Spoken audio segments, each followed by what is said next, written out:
Hi, my name is Bob Hill, and I'm a commercial real estate broker.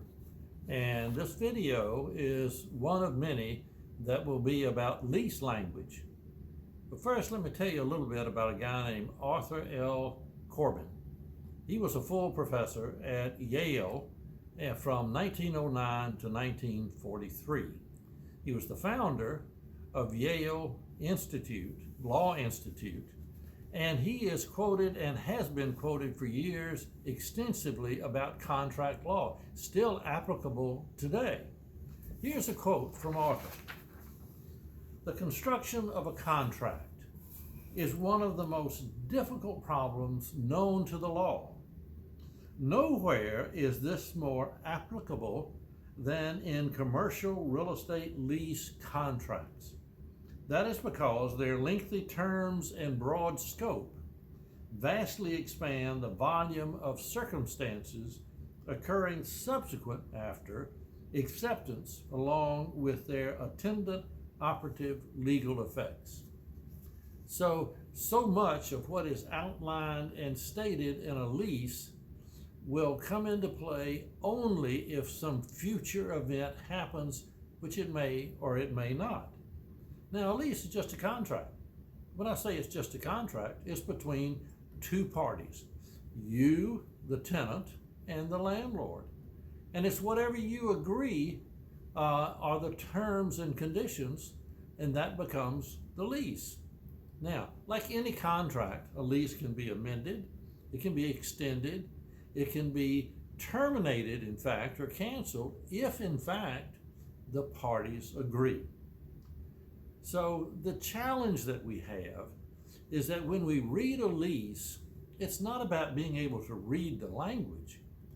It's understand the language's legal implications to the responsibilities. Example, maintenance. Okay, you've been maintaining the HVAC system, but now it's gone out. Now it's got to be replaced. That's a big thing.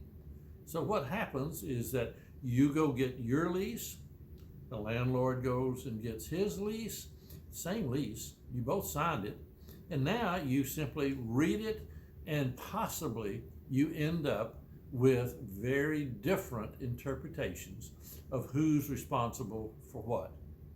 So one of the things and points that I would want to make with you today is to do everything that you can to make sure that you have a good real estate attorney on your team, just like you need a good, experienced real estate agent like me on your team.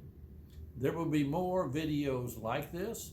I hope that you find this one educational and beneficial. Thanks for watching. Hello, Bob Hill again.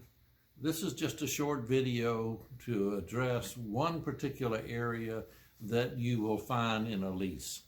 There will be other videos where we talk about leases. But I see this happen a lot in warehouse space, in retail space, and in shopping center space. Typically, those particular spaces are in buildings where they are self-contained and they have their own heating, ventilation, and air conditioning equipment. We call it the HVAC system. And what happens when our clients sign leases, a lot of times they don't make the distinction between maintenance and replacement. And that is a major distinction, because if you're going to go into a space that's an existing space and the landlord's going to turn that HVAC system over to you that's already been used, well, we expect that they're going to have it in operating conditions and that it's operating properly and has been inspected. We also would expect that the landlord would want our clients to maintain that equipment by having it serviced a couple of times a year, where people come out and change filters and do things like that. The issue is when all of a sudden it goes out, its useful life is over, and now it's got to be replaced. And if you're not careful, if we don't separate those two things that I'm talking about, maintenance versus replacement, then the landlord is going to want you, our client, to pay for the replacement of all of that equipment.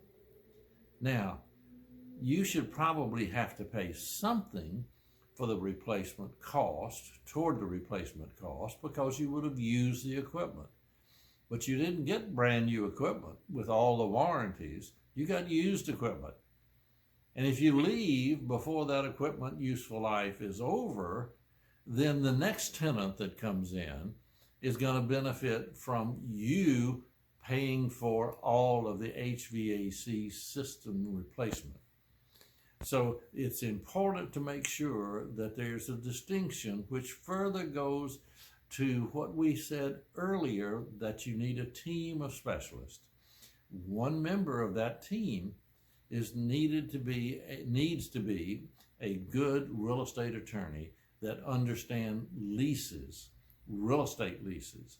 And that attorney would be the one that works on the wordsmithing of the change in the lease to ensure that you're not responsible for all of the cost of replacement of the HVAC system, and that you're only responsible for the maintenance of the system while you are a tenant in place.